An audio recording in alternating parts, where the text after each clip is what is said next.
Well, hello there. I don't know how to tell you this, but Scotland won 2-0 Yep. against Spain, Graham. Yes. When was the last time that happened? So happy. So we're not on for an hour tonight. We're on until June, till the next Scotland game. So I forgot to tell you that, Graham. You're off work, and now we're on until June. So we're just going to carry on with the Scotland games on Saturday. There's no Hearts game, there's no Celtic game, and there's no Rangers game. It's Scotland all the way, Graham. Two now. If you don't know where if you don't know the score, where have you been? Scotland beat Spain 2-0, Graham. I think I'm going to say that quite a few times this ever. Yeah, we're coming down the road, you know what? Nonsense. Yeah, Billy Conley here. No, sorry. Yes, sir. I can boogie, but Yes. I need a certain song. Yes, get in there. I'm buzzing. Are you happy? Just about. I'm buzzing, man. Honestly, I I'm so happy. would be able to tell me. Yeah, so Scotland 2, Spain 0, yes. And that's about 3 times I said that. So Just keep saying it. Just keep saying that score. Just keep saying it. It goes up by 2 every time I say it, Graham, but it's 4-0 at the moment. But yeah, brilliant performance, Graham. Oh, brilliant. Oh, honestly, every one of those players was absolutely outstanding. Who knew Scott McTominay, a goal machine? Absolutely brilliant. The whole team take a bow because they were all magnificent. Not one player put a foot wrong. Angus Gunn didn't have a lot to do with what he did. He dealt with well. Hanley, Porteous, Robertson, Tierney, McTominay, McGinn, McGregor, Christie, Dykes. They were just brilliant. Every one of them to a man was outstanding tonight. Honestly, we said on Friday it would be a completely different game, these two games against Cyprus and Spain, because we thought we'd dominate the game against Cyprus, which we did. We knew we wouldn't have a lot of possession tonight. And when we had the chance, we had to take them. And we did that tonight. It was just... And I actually think Spain underestimated us because they made 8 changes to that team. So I think they underestimated Scotland tonight, and that was a massive mistake because right for the start, Scotland were up for it. The crowd were up for it. It was the kind of night I hoped for. It was wet. It was horrible. The crowd were buzzing. I'm not come down for cloud 9 yet. I don't want to go back to normal football on Saturday. Just keep going with Scotland because that was just incredible. Brilliant. I've got a special announcement to make, right? James has just asked me in the comments. I don't know if he saw the game, but he says, can I ask Michael what the score was? So what I'm going to do, right, Graham, is I was going to shout the score, but I might put people off. But anyway, I'm going to move my microphone back a wee bit, right? Hold on. And I'm going to stand up here, right? I'm pure, I'm mad about the night. So I shouldn't say that on there, right? But there you go. I'm into the ether now, right? So we want to know, way. That's never going to get old. I love it. So you're welcome to come back and ask me the score in about 5 minutes, James. It's fine, and stuff. But yeah, I've got to apologise to you, Graham, right? Because I said on Saturday, if we can take 4 points in the next 2 games, but what do I know about football? We've got the full 6, and even We've better, got the full pack. Yes. And even better, Norway drew with Georgia this afternoon. So it was 1-1 there. So we are now on 6 points. Spain are on 3, and Norway's only on 1. Our next game is now Norway. Honestly, we couldn't ask for a better start than that. 2 wins out of 2. Honestly, couldn't ask for a better start than that. I'm buzzing. I'm still buzzing. So happy. And right on time, we're joined by the man with I was going to say, with the #1 podcast, the SM Media, Scott McPike. And Scott, I don't know if you know, but Scotland won 2-0, yes. See, no, I was actually watching Emmerdale. No, I wasn't. I'm only winding you up. I watched it. Brilliant result, brilliant performance. Yeah, I was just saying to Graham now that because we won 2-0, we've got permission for the Scotland-Norway game to be on Saturday. There's no league games on Saturday, Scott. Yeah, definitely. Yeah, I mean, you're kind of now in the position, and I feel very rare as following Scotland when you're actually in a really good position after 2 games. Usually you're in the back foot straight away, but now you're like, yeah, I'm just looking at the group just now. 6 points for 2 games, Spain on 3 points for 2 games, and then Norway and Georgia obviously drawn today was a bit of a help as well. And surely Scotland can't mess up for here. On such a good Oh, did he say position. that? Did he say that? Very rare. It's very rare to say that and think that. But yeah, I mean, we'll get into obviously talking about it, but really, really, just really good team performance. I think every single player, it's very rare. You can look at a team and say there's one player that didn't perform well. Every player was an 8 out of 10 comfortably. I thought Kieran Tierney had his best game in at least 3 years. In any capacity, he was bombing up and down. It just reminds you of the old Kieran Tierney. I thought McTominay was really good. I thought Hickey, I'm always been a big fan of Aaron Hickey, but I thought tonight he was just brilliant. I just thought everybody, even the subs when they come on, I thought they saw the game out. I don't think Spain had a lot to offer, but I never at any point thought Spain were getting back into that. I just thought it was such a really good Scotland performance, and I very rarely say that in my 25 years of watching football. Scotland were really, really good. By the way, I'm just imagining that, right? Because Graham says, "Oh no, don't say that," right? So if we don't qualify, right? I don't know if you know, but you can get all these shows on YouTube, Scott. So we're going to play that back to you, right, in a few months. But yeah, no, brilliant performance, and Tierney was back his best tonight as well. I thought Hickey played well as well. You know, and all that without Stuart Armstrong in the team. I thought that was a really good bit of management as well. And I'm not people who listen to my podcast know I'm not the biggest Steve Clarke fan in the world, but he got it spot on because obviously Ryan Jack and Stuart Armstrong were perfect to start for the Cyprus game. They were the perfect two to start, and I thought they both did well. But he got his team spot on tonight, absolutely spot on. The solid back three, who I thought were excellent, all three of them, they complemented each other really well. Hickey again, Graham will know, Hickey has kicked on massively in the past few years. Like, he's just went up and up a level. You can see in him as well, just he's filled out as well in size. He was really, really skinny. Now you see there's a lot more to him, and you can see he's putting himself about a bit. And he just got, again, Steve Clarke, he just got his team spot on. And when Christie was announced to start, and I was like, I don't know if that works. It worked well because Christie was running his socks off and complimenting Dykes well, who I thought had a really good game. And I've got to give it to Steve Clarke, and I'm not a big fan of him. Steve Clarke has actually got it quite well tonight. And I'm willing to tip my hat off to him, which I don't do very often. And we're going to play that back to Steve Clarke because he's actually coming on the show on Friday. So if you want to come on, Scott, you're welcome to. But no, I mean, seriously, I mean, me and Graham was talking about over the months and all that.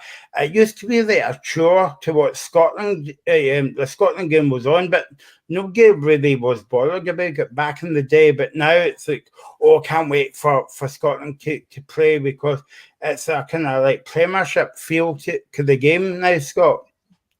Yeah, definitely. I mean, I think as well, and Rory Hamilton made a good point as well. It was like there's actually now a chemistry between the support and the team, which you don't see very often with Scotland. It's usually let's burn the witch, let's get angry, let's have a stick and beat the team with, which is, again, in past years we've kind of understood that, but now there is a lot more to it. There is a lot more to enjoy watching Scotland. I wasn't overly confident going into the night. I thought, I don't know about this. I think if you can get a draw, brilliant. Again, we still have a mythical legend about Spain. I think this is a Spain team in a real transition, but I thought Scotland were far better tonight than Spain. I don't think Spain had much to offer. Angus Gunn will probably be going back down to England thinking, I love this.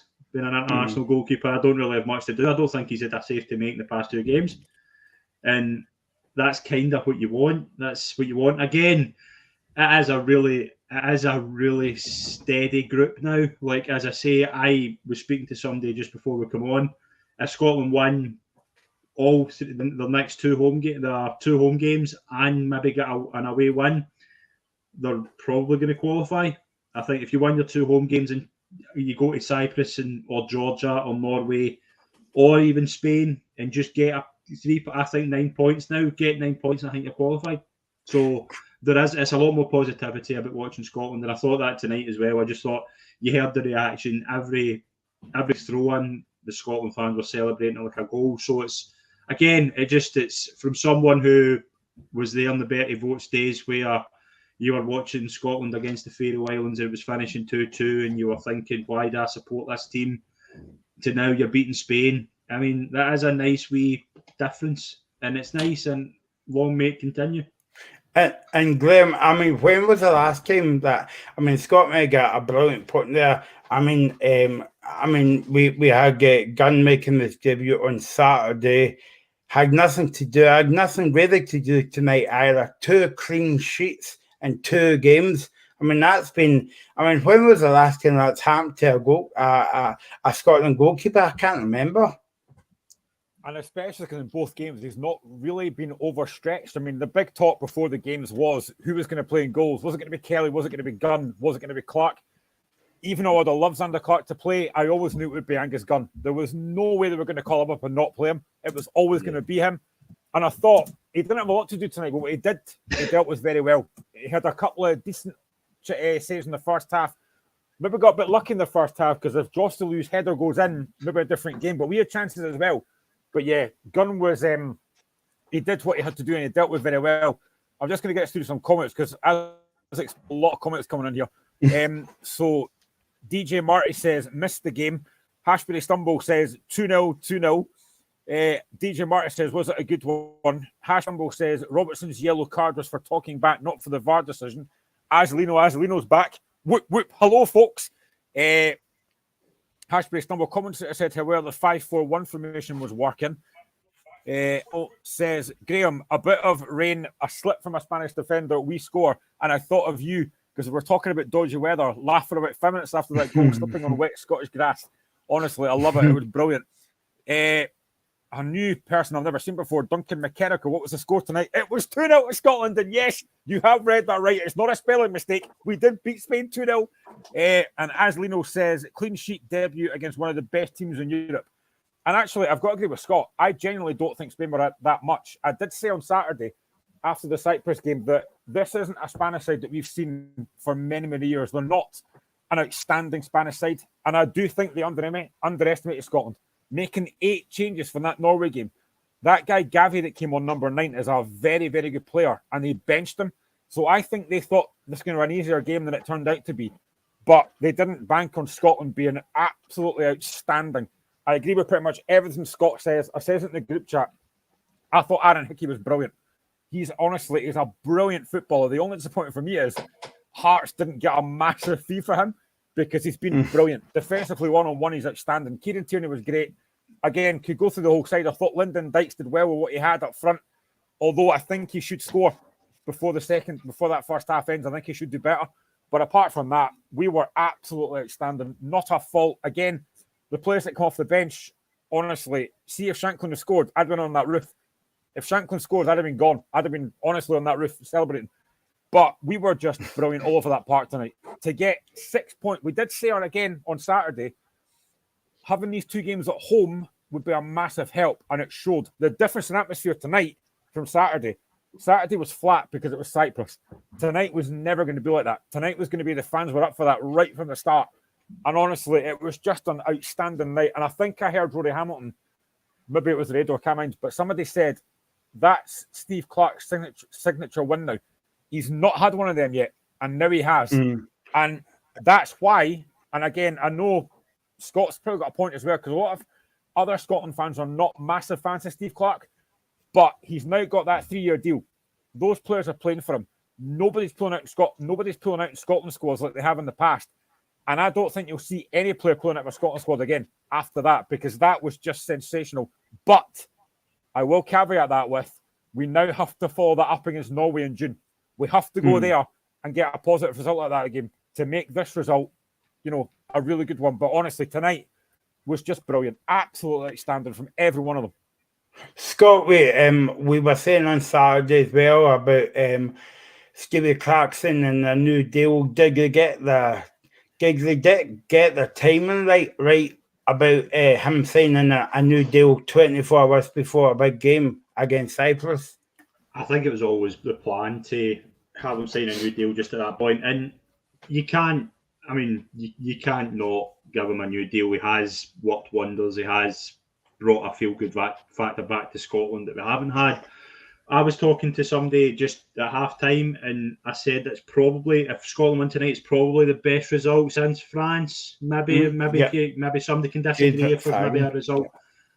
And there's most of a maybe feel-good factor, because even though Scotland qualified for the Euros, it was during a pandemic. You weren't able to get that fan reaction that you heard tonight. Denmark was a good result as well, but it was at the later end of the group. I just think Steve Clark, I didn't think Steve Clark was suited to Scotland when he went in. I have always wondered, is he too defensive? But tonight, the classic example is they're really rock solid at the back, but they're also, when they're getting forward, Graham makes a good point there about Dykes' chance. Scotland could have been 3-0 up at half time because Dykes had a really good chance. Christie does everything superb, and then what he's doing with the shot, I don't know. Scotland could have been 3-0 up at half time in easy street. Spain did a funny thing at half time. They brought on Danny Carvajal, who probably I was sitting with my feet up in the couch just after half time. Danny Carvajal should have been as well, because he's done. He's done as a top level fullback, and you can see that he's way past it. So what they were bringing him on for, I don't know. As a Spain team going through transition, we saw that at the World Cup. Yeah, they scored 7 against Costa Rica, but they weren't that great after that, and it showed they get who I can't remember who put them out. Morocco put them out, didn't they? They weren't great in the World Cup at all, and they played against Costa Rica. The 7-0 win against Costa Rica, and they were suddenly favourites. They didn't really do much after that, and they were really lucky to get through, actually. So this is a Spain team in transition, but it's also a Scotland team that are coming to the kind of boil pretty well, because, as Graham makes a good point as well about the subs, how many times in recent years Patterson comes on, Shankland comes on, Kenny McLean, who I thought was really good as well, who gets a lot of stick for being in the squad, Patterson, I'm missing another couple. You've got Lisa Billy Gilmore on the bench. You've got the boy that came from Blackburn, who I do think's a decent player. Scotland have got a lot of depth now. They've got Lewis Ferguson was the one I'm thinking of. Lewis Ferguson is killing it in Serie A. George Doidge is obviously Cooper's another one. Yeah, you've got this depth now that hasn't been there in recent years. Ryan Jack doesn't even come on. I thought he was really good on Saturday. I know he was getting stick, which I don't get at all. But Armstrong, there's so many good players in that Scotland team now, and you've not been able to say that in recent years. Adams, I thought, was really good as well. He's been really good for Scotland since he's been in. You've got that choice now, and there's a lot better terms of level of player. I think Scotland are in a better position now than they've been probably since we were speaking about the France game. That's probably the best Scotland squad I can remember. This is up there because there's so much depth. Graham, obviously they were talking on the TV tonight, and Scott Goose kind of said it there as well, about Spain that's going through a transition, and we spoke on Saturday as well about Cyprus. They're not a very good side, but it's an old saying in football, isn't it? Isn't it? You've got to beat the next team. It was in front of you, and tonight it was Spain. And it doesn't matter if they're the best team or the worst team in the world.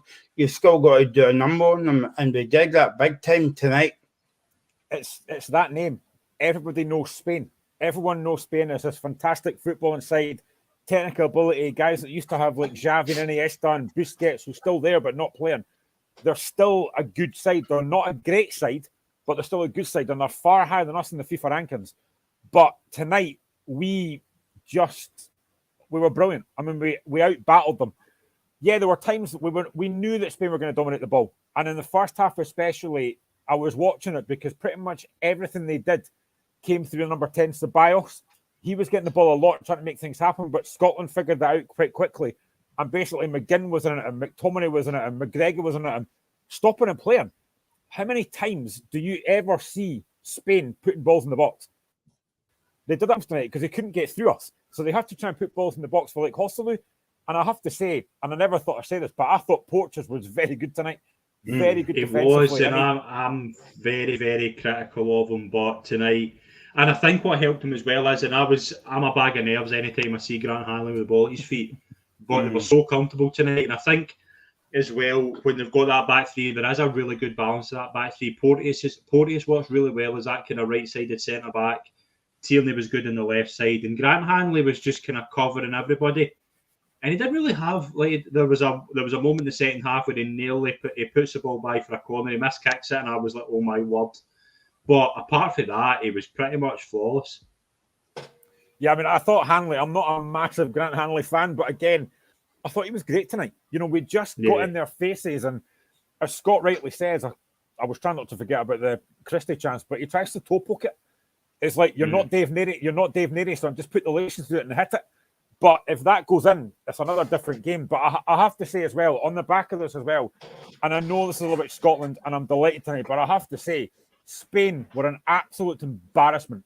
Pedro Porro's reaction to getting hit by Andy Robertson was an embarrassment, and he did that the whole game. The many times they went down holding their face when they were never hit. There was one as well in the first half, I think it was Hosselu. Tragically was held back. And he basically went down and banged the floor like a spoilt wee brat looking for his sweets. They were an embarrassment. And the referee played up to that. And honestly, I thought they were an absolute joke. And they deserve what they got tonight, which was absolutely nothing, because their play acting was an absolute scandal.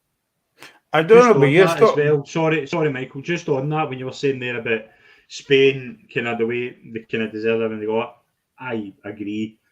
But I found it very interesting during the week. They beat Norway. I watched them against Norway, and they were really good. But Danny Olmo was basically pulling all the strings for them on Saturday against Norway. He pulled out the squad. Now, if they thought Scotland were a threat and Danny Olmo was carrying a slight niggle, Danny Olmo's playing, so I do think they underestimated Scotland. So they kind of do deserve all they got. The play act was atrocious. And another day, Andy Robertson is probably lucky to stay on the park another day, but again, it's just the way football is. It is a yellow. Just leave it. Just, you know what I mean? It's just the play acting kind of is a bit silly. But again, they were just, I mean, I think they did think they were coming here and breezing past Scotland, and I think you see that with their team. I don't think it's the strongest Spain team that they could even put out, and I think you see that at half time. Ceballos, I thought, was good, but they were out of depth a wee bit tonight. They're maybe not out of depth, but they didn't rise to the occasion at all. I think that atmosphere, it's a very difficult place to play Hampden when it's like that for any opposition team, and that was a perfect example. And I think the rain probably didn't help them either, but yeah, it's good old-fashioned Scottish weather. It's a Tuesday night, and Scotland have beat Spain 2-0, and probably Spain deserved that. I'll give you some quotes from a couple of players. Scott McTominay, we did really, really well, he said on Viaplay. We knew they'd have lots of the ball, and the manager said be clinical when we had the opportunities, and I thought we had enough opportunities tonight to really hurt them and score some goals. As a kid, I was an attacking midfielder. I like to get in the box. I've got to keep doing that. I know I can add more goals and assists to my game. Everyone was at it. Diving around, making the game slow is difficult, but sometimes that's the way it's got to be. When you're winning, you've got to do stuff like that. Look at this place. I've never seen anything like it. Incredible.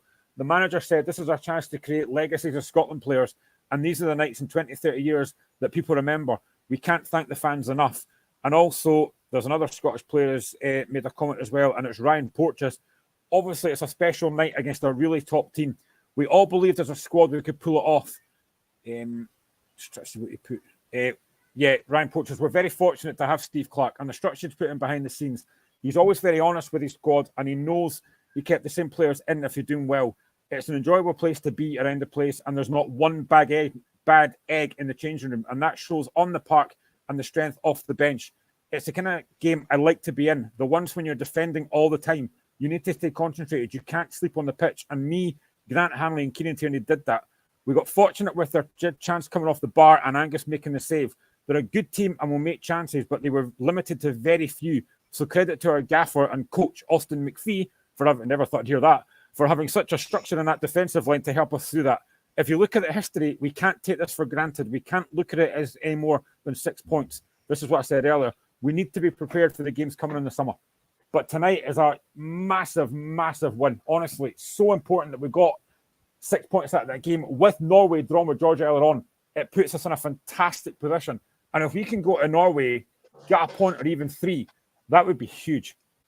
I wanted to touch on the atmosphere. Scott made a good point, because Hampden really gets a bit of stick for, you know, cup finals and semi-finals and as well. But the atmosphere, Glenn was saying to me before we came on air, he wishes he was there. But Scott, the atmosphere was brilliant. The fans never stopped singing from the first to the last minute, and probably still in the Sky game at the moment.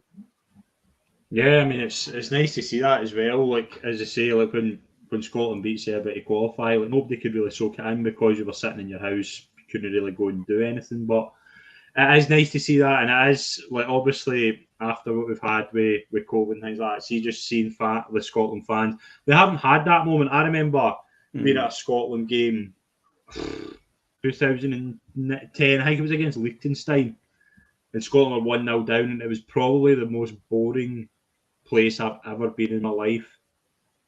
To see that was, and then they played Spain 3 days later, and Spain had just won the World Cup, and Spain absolutely just ran rings around them. Scotland were actually in the game, and Spain won 3-2. But even that night, it was nothing compared to that. You could tell just tonight so much of a difference, because the fans have a confidence now. The fans have a team they think can win, and you see that now. Scotland will have no fear playing anybody now.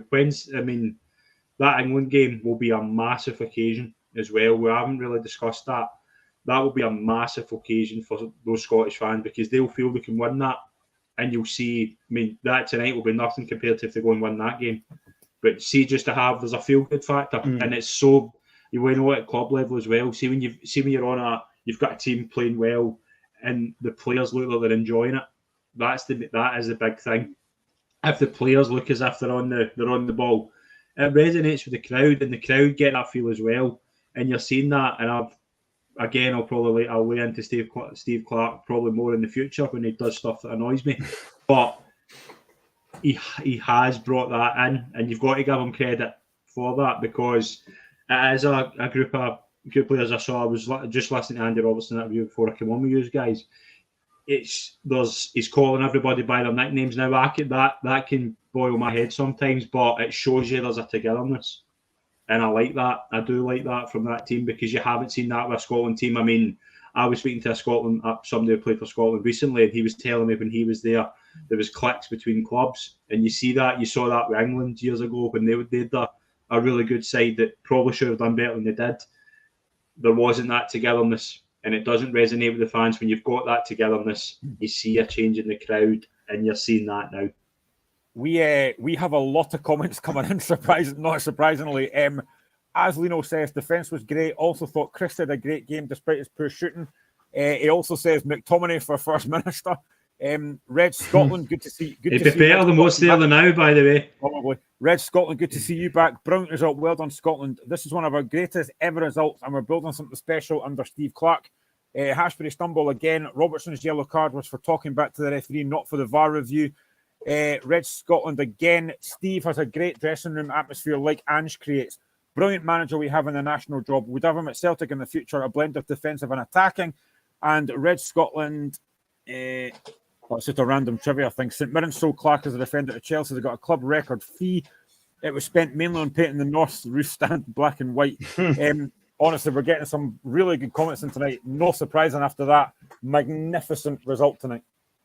Yeah, keep them coming in. We're on till 11 o'clock. We're on YouTube. Comment on YouTube and Facebook as well.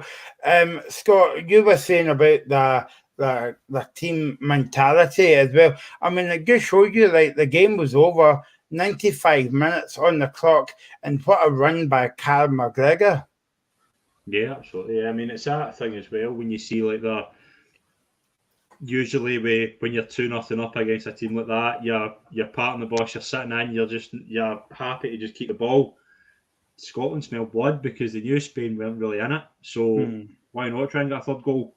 McGregor actually had a really good game tonight. He was probably the one player I didn't mention that we probably should mention. He's so good at that role. See, just sitting in, just being able to dictate play. He's so good at that as well. And tonight, I thought he was brilliant. Does it for Celtic weekly, but even for Scotland as well, he just carry. I think he's so important to that Scotland team. He's probably more important to Scotland actually than as at Celtic because I don't think there's anybody else that can do his job. Yeah, that's a good point. Like you've made, Scott. Yeah, but as I suppose, like I refer Celtic to kind of like people coming in knows what their job is, does the exact same job, and you don't notice the difference whether Taylor's out the team or whatever. But anyway, that's for another week. We'll probably speak about that on Sunday. I have got the game against Ross County. Graham, just come back to speak about the first goal because Scotland won 2-0 tonight. Did I tell you? The McTominay scored the 2 goals, but I've got to say all credit by Robertson that the ball that he played into McTominay was brilliant. It was, and I mean, it all comes from the fact that Pedro Porro, who I mentioned earlier, slips at the wrong moment for him.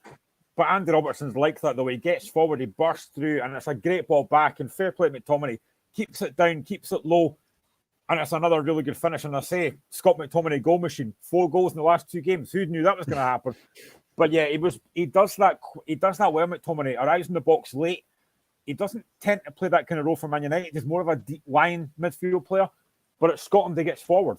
And when you've got guys like Callum McGregor that can sit, it works perfectly. And I thought McTominay was, I mean, I'll be honest, I've said this on the show before. I never have been a massive McTominay fan when I've ever seen him. But the last couple of games, he's been very, very impressive. And Andy Robertson, does what he does. He gets forward on the left-hand side. And it's a great ball back in. But honestly, I'm just still buzzing from that. Honestly, I never expected that performance tonight.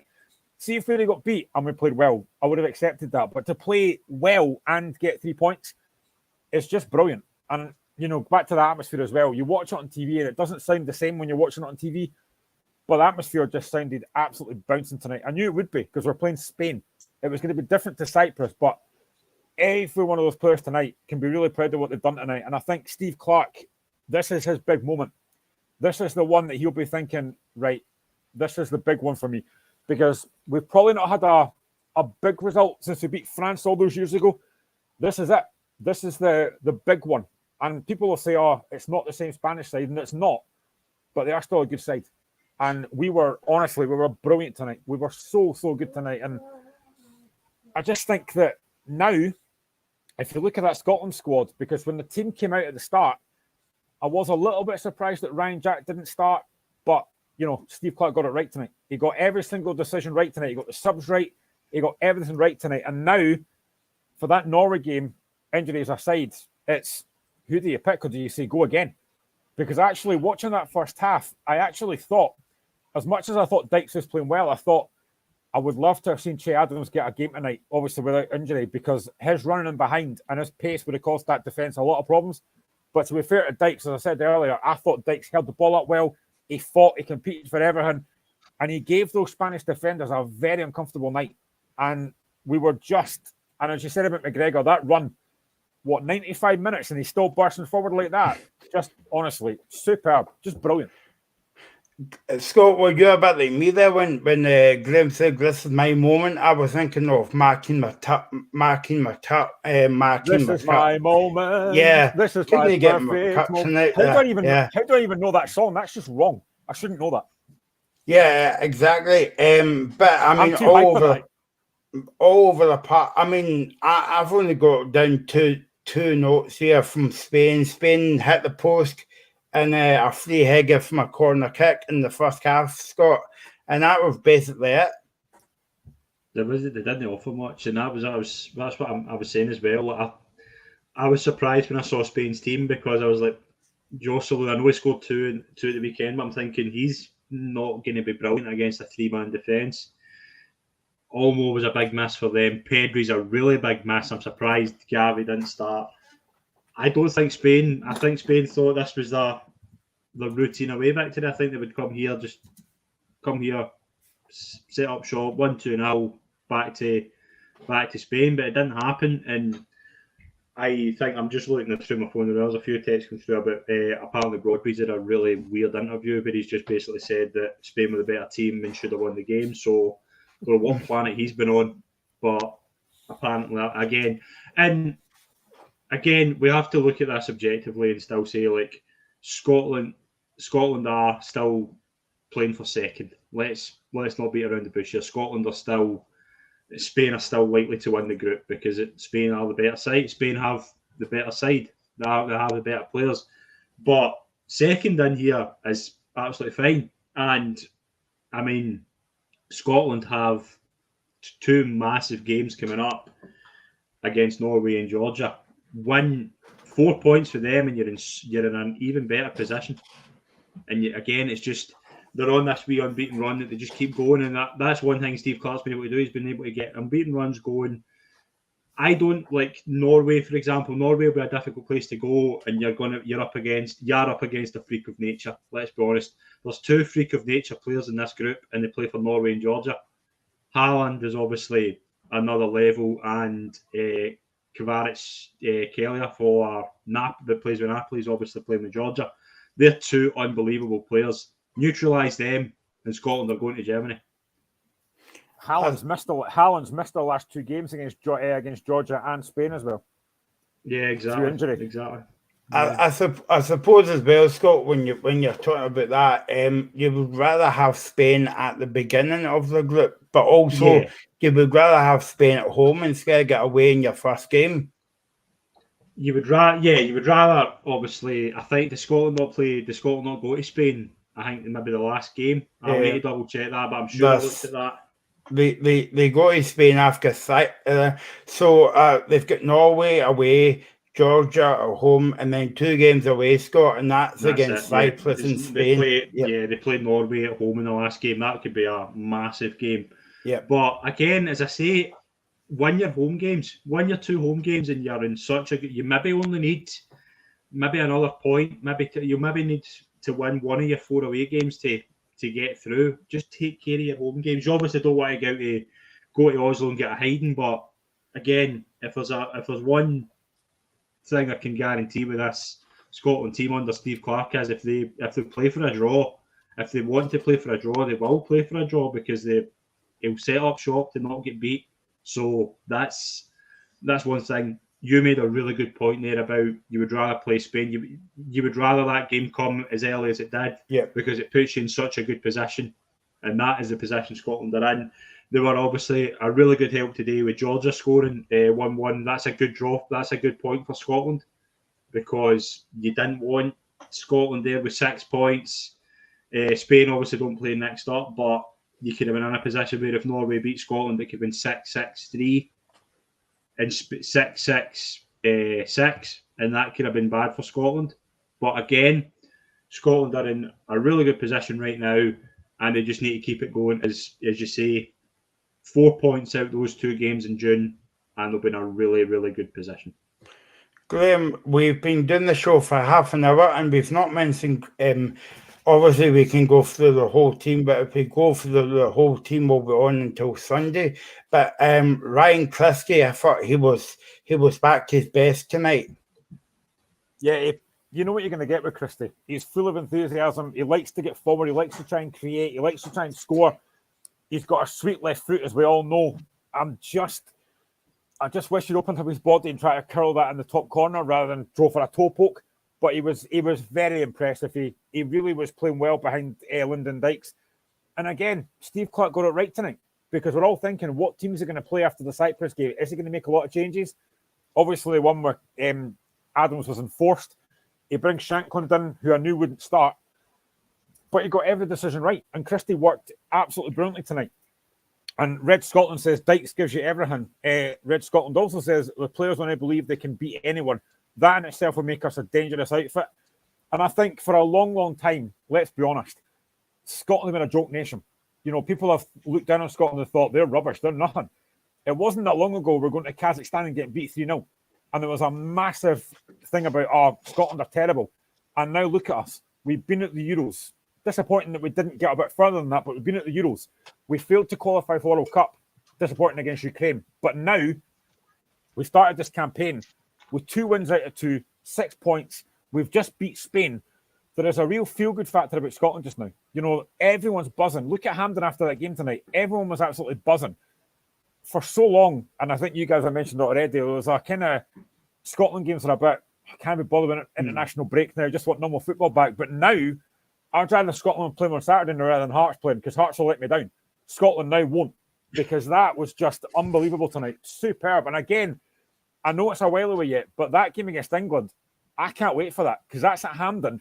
Scotland have got a very good chance of beating them, because I don't think England are that great. They're not all they're made out to be. A lot of England fans don't even like Gareth Southgate. So I think Scotland are in a great place just now. As I say, the only downside for me, and this is a great night, but the only downside for me, as I keep on saying, is the lack of quality that Scotland have got up front. Because yet again, I don't know why Jacob Brown's in that Scotland squad, because he's never going to play. So that's the only thing we need to do from now until these games is we need to see if there's any other young Scottish strikers coming through. Because if you're only relying on likes of Lyndon Dykes and Adams and Shankland, you're struggling. But listen, tonight was a brilliant night. Christie was, honestly, he was great. But I have to say as well, I need to give special mention for Lyndon Dykes, because when you're up front on your own, it's a tough shift. And he really, really got on about that Spanish defence, and they really didn't know how to handle him. I wish he'd scored, because he would have deserved it. But again, someone else we've not mentioned, I thought John McGinn again was brilliant tonight. The way he uses his body, to turn players is brilliant. He's got that low centre of gravity, and again, Spain couldn't deal with him. And he's been a brilliant servant for Steve Clarke. 16 goals under Steve Clarke is magnificent. And I think by the end of this campaign, he'll have at least another 4 or 5 goals. And it's just, honestly, it's such a great night tonight. I'm still buzzing. You've just remembered me, Graham. Obviously, the whole team played well, but I mean, Scott, we've got to say well done to Lyndon Dykes. I mean, he's had a hard couple of weeks with pneumonia, being in hospital, and thank goodness he's back playing again, and he was outstanding tonight. So, a special mention to Dykes for that performance as well. Yeah, I mean, you made a good point there, obviously, about his personal problems as well. Like, we have to remember as well, Lyndon Dykes, I mean, Lyndon Dykes has scored something like 3 goals in 30 games for QPR. He's not a prolific striker, but he does a shift. And that's, again, he's a perfect Steve Clarke player. Steve Clarke wants his striker to do that. And that's why he's so well suited. I do agree with Graham, though, that Scotland have a very limited pool of forwards. Like Shankland, I'm a huge fan of Lauren Shankland. I'm a huge fan of Kevin Nisbet as well. They're 2 strikers that you don't really see getting further than where they are in from a Scotland perspective. I mean, Shankland's had a terrific season. Nisbet was terrific for a while, but they're not the 3rd and 4th choice, and that's where they're going to be for unless they have a miraculous kind of few games, which I don't see happening, because again, Shankland is just going to do that for Scotland, as he's going to get those 20, 30 minutes to come on and either see a game out, or if Scotland are needing a goal. Scotland have struggled for at least 10 years to have a really good number 9, and it's shown. But Dykes is good at his job. Adams is good at his job as well. You made a point earlier about McTominay. McTominay gets a bad reputation because of who he plays for. Do you know what I mean? I don't think he's Man United class, but see if Scott McTominay was playing for like a Burnley or a Sheffield United or somewhere like that, Scott McTominay would be getting the Joy McGinn treatment. It's just because he's in that. He's came through at Man United. He's done okay. He's had a really good career, but he was wasted it used to boil my head when I used to see that he was playing in a back 3, because he's not. You're taking away so much from him in midfield. So he's now in a perfect position. When I used to lose the plot when I used to see him in a back 3, because I'm thinking he's not the best defender in the world. you're taking away the one thing he's actually good at, which is driving forward. He can drive forward really well. Watch him for Man United at times when he's allowed to. He was good at it. Let's see, especially with when Pogba was in the team. Pogba obviously would just do what Pogba wanted, but McTominay would be able to kind of pick up space, and when he drove forward, he's good at it. And putting him in a back three was wasting that opportunity. So he's now in a good position. Let him just keep him where he is. Let him just stick at what he's doing. And I think he's a good player. I always have said that if Scott McTominay was playing for Celtic or Rangers, Scott McTominay would be one of the best players in Scotland. It's just because he's at Man United, and you always get that feeling with Man United fans that they want somebody better. He's quite reliable when you want him to. He can be quite reliable. So especially for Scotland, I mean, did I hear them saying that this time last week he'd scored 1 goal for Scotland? Now he's scored 5. Mm-hmm. Yes. So I mean, he's had a pretty good weekend. He's quadrupled his tally in the space of a week and scored a double against Spain. So that's a Scott McTominay's night. Scott, can I just ask you as well? We're talking about obviously Scotland have got a great squad now, but just in terms of the back line, we've just seen we've just seen Porteous, Hanley and Tierney play really well. If and when he is fully fit, does John Souttar get a chance at centre-back? And if he does, whose place is he taking? Because it's very hard to replace any of them. Again, he's in that similar treatment of is he going to get any further than second, third choice? Because John Souttar's a really good defender. You know that as well. The one problem, and John Souttar's I think John Souttar's quite well suited to a 3. See if you play him in the left hand side of a 3, I think he'll be pretty good in there. But is he getting in over? He needs to play for his club. He needs to get a run of games for his club, and I don't really see him doing that at the moment. But I think he's got a space in the squad. I think he'll be able to get into the squad. Again, is it Hayam that plays Hayam? I don't think that's how you pronounce his name. So apologies, Dominic, if you're watching, if you're not celebrating Hampden right now. But would Dominic Hayam be in that team if John Souttar was fit? Probably not. But again, John Souttar's get the big thing of his fitness. If John Souttar can get a run of games for Rangers, yeah, he'll probably win the Scotland squad. But is he a starter for Scotland? I think he's got a space in the squad, but is he? Because right now I wouldn't change it. And this is someone who thinks Ryan Porteous has always thought Ryan Porteous is bang average. Do you know what I mean? I think Porteous has his positives, but I've just never taken to him at all. But he's been really good recently. I mean, you see that at Scotland. The past 2 games, he's really suited to what he's been doing. And again, you want to see that. I don't want to be coming on talking about Ryan Porteous about what he does off the field and what he does without the ball at his feet. Just see if he can put in good performances. I'll be quite happy to talk about Ryan Porteous in a good way. I'm quite happy tonight to be talking about him in a good way. It's the other stuff that annoys me with Ryan Porteous. And you'll know that, Graham, how many times has he annoyed you during an Edinburgh derby? He used to wind his... Do you know what I mean? But I think Ryan Porteous is a good example. He's out of that bubble now. He's down at Watford. He doesn't need to worry about... He made a ridiculous comment in the media the other day about having to wear a balaclava going to Tynecastle. Just shut up. Just focus on your football instead of talking nonsense. Do you know what I mean? See, when people are like... This is a problem I've got with Scotland players Scottish players who leave that bubble. Just stay the hell away from it. Just shut up. Focus on your football, and we'll be talking about you in a positive light. Don't be talking about needing a balaclava. Just stay away from that and you'll be fine, because he is a good player. He's not, at times can be a baffling player to get your head around like what he's doing, but he does have a lot of quality. He's good with the ball at his feet, really good with the ball at his feet. Can be neat and tidy. Again, defensively, if he takes away the silliness from his game, there's a good player in there, and I hope that's what we see now. I just want him to shut his mouth. Here is comments from Steve Clark, and I'll get to Rodri's comments. I've just seen them actually, but comments from Steve Clark. Delighted with the performance. I thought the players were outstanding from the first minute to last.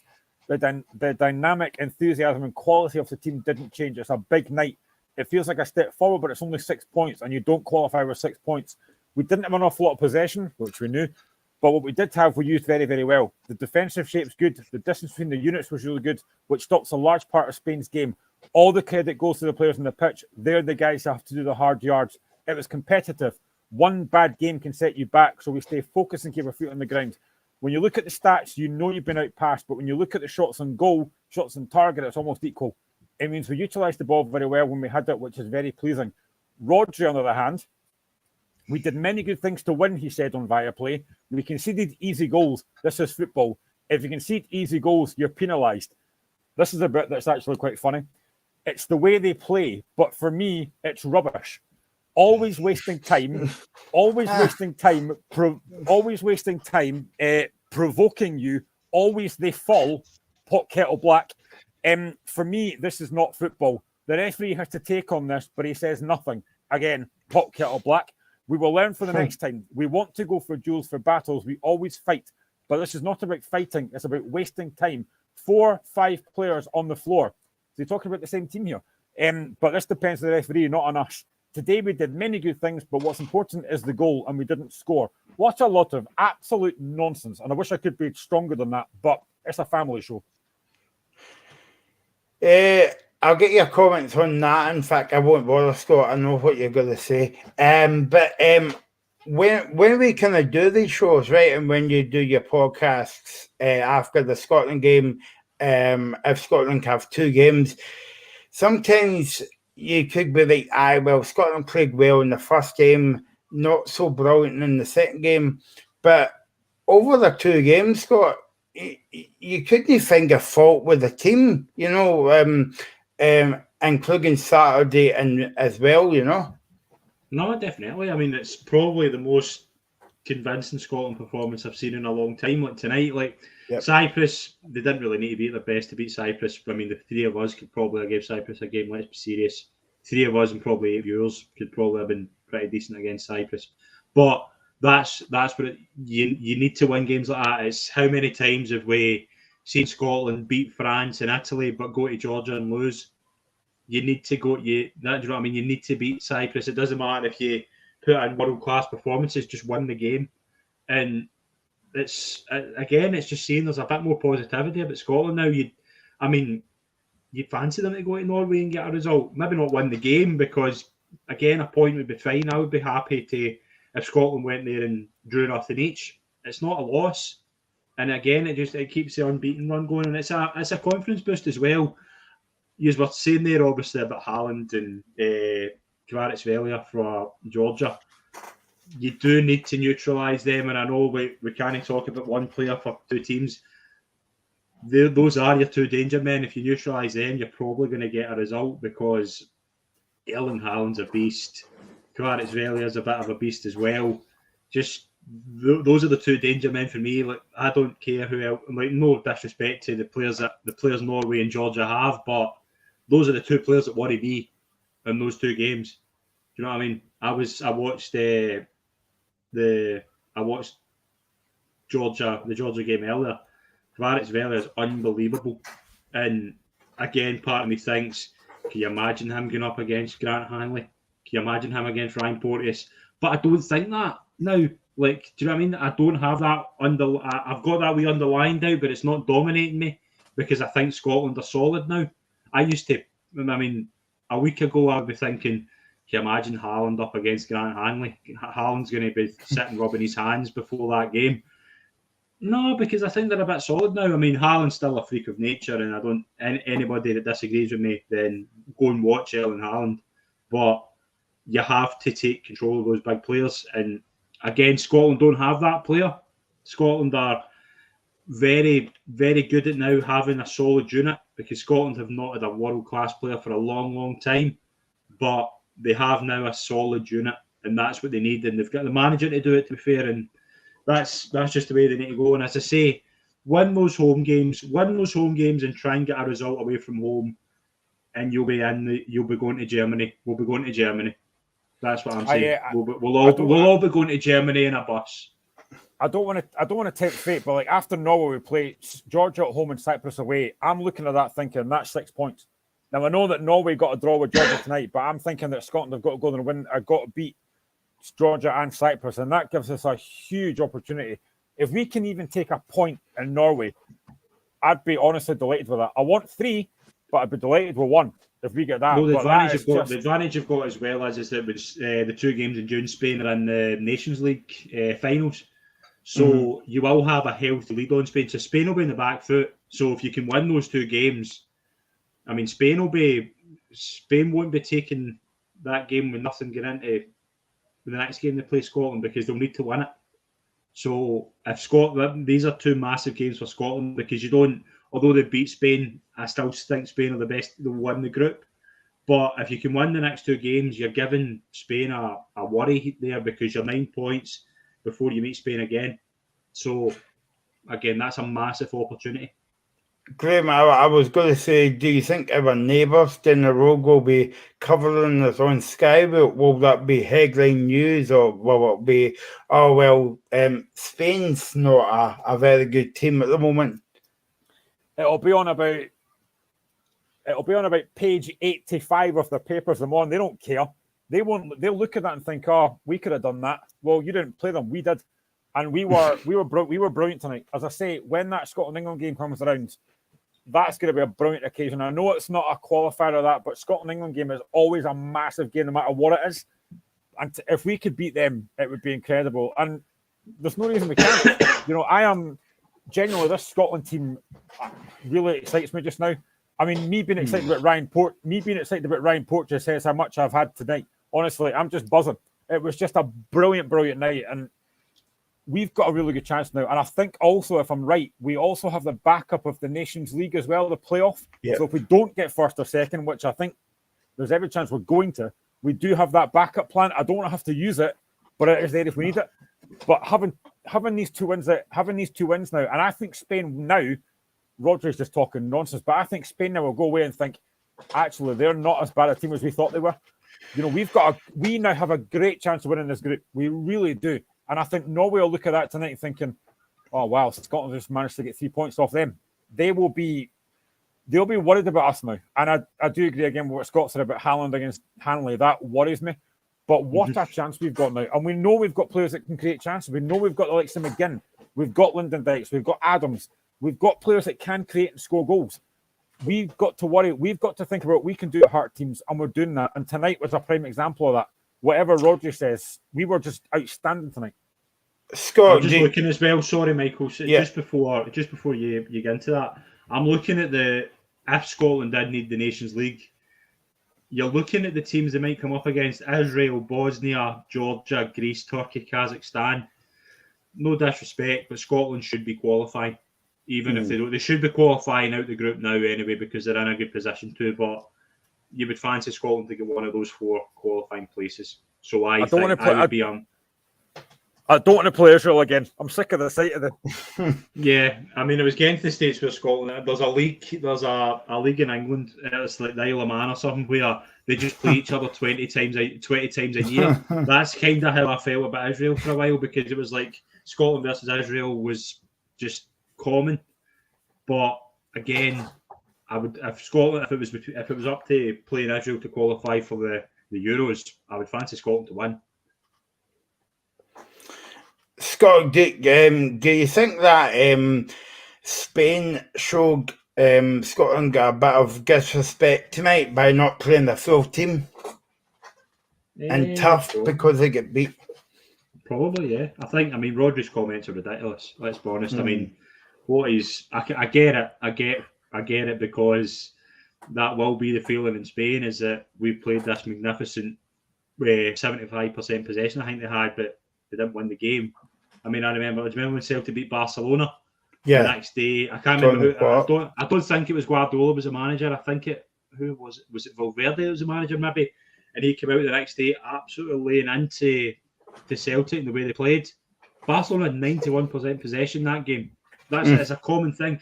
You can have all the possession you want if you're not scoring goals, if you're not creating any chances. I can't remember a save Angus Gunn had to make tonight. I know they had the post, but I don't remember Angus Gunn being busy.